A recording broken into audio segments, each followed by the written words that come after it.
Guys,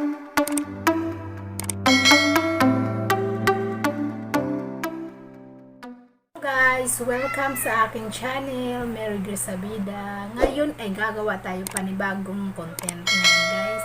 Gagawa po ako ng chicken shumai. Yung chicken shumai natin ngayon ay yung picho. So, gagawa ako ngayon ng chicken shumai guys. Then, sa hindi pa pala nakasubscribe sa akin channel, please subscribe my channel guys, Mary Grisabida, and please don't forget to share, like, comment sa aking gagawing content ngayon, at please don't forget to click the notification bell para update kayo lagi sa aking mga videos every time na mag-upload ako ng panibagong videos guys. And guys, so ngayon ipapakita ko po sa inyo ang aking mga ingredients na gagawin. So, importante is yung mga ingredients. So, ang ingredients natin pala ngayon, ang gagawin pala natin ngayon ay chicken shumai. So, ang mga ingredients nito guys ay chicken. Depende po, kayo na pong bahala sa palengke guys pala.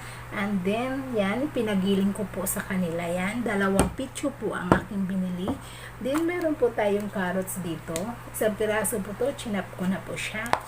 Meron po tayong 3 bawang, chinap ko na rin po. At isang piraso sibuyas, chinap ko na rin ng maliliit. At meron tayong asin dito guys, yan. At meron din tayong pinong paminta. Syempre, masarap tong pinong paminta. Nagpapasarap ito sa ating mga niluluto. Syempre, di mawawala ang isang gagamitin natin sa shumai. Ang isa pang gagamitin natin sa shumai is dumpling. Ayan, dumpling wrapper. Ayan, ito yung aking mibabalot sa aking chicken shumai. Yan ay hindi pwedeng mawawala pa. Kasi pag wala yan, hindi tayo makagawa ng shumai. Ayan guys, mag-start na po tayo. Hindi na natin patatagalin to. Mag-start na tayo guys.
Wala yung ating pagbalot ng chicken. So nalagay ko na siya sa dumpling. Yan, nalagay ko na siya. Then ang gagawin natin, ililipat natin siya doon sa steamer. Then meron akong mantika dito. So saan ba natin gagamitin ang mantika? So ang mantika guys ay gagamitin natin dito po siya, ilagay natin. So kukuha po ako ng cotton kasi wala po ako yung brush. So cotton yung gagamitin ko guys. Lagyan ko po siya ng kunting mantika. So kahit anong olive oil, kahit anong gusto nyong oil guys, pwede. Pero yung pang cooking oil naman guys, no. So lalagay ko siya dito. Yan. Nalagay ko siya dyan. Tuloy-tuloy lang natin yan guys. Nalagyan ko na pala ng mantika. Yun po, ang purpose pala nun guys, kung bakit ko siya nilagyan, para po yung siomai natin na ginawa, yung ganito po na natin ginawa, hindi po siya didikit dito sa lalagyan. Kaya po, ayan, ilalagyan na natin isa-isa ang ating ginawang siomai.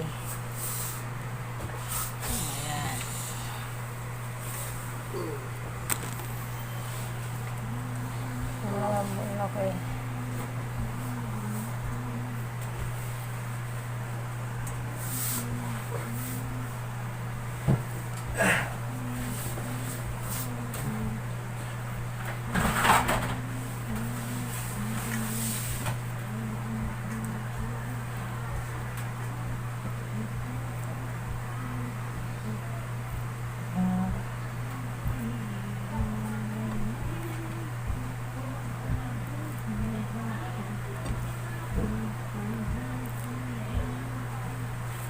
Tapos na po, nalagay na po natin. So, pupunta po tayo dun sa ating pinakulong tubig.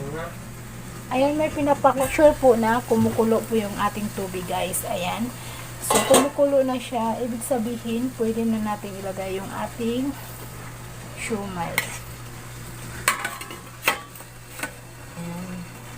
Then, tatakpan lang po natin yan. At, steamer po natin siya. Steam po natin siya ng 45 minutes. Then, babalikan natin yun guys mamaya pagka 45 minutes na po.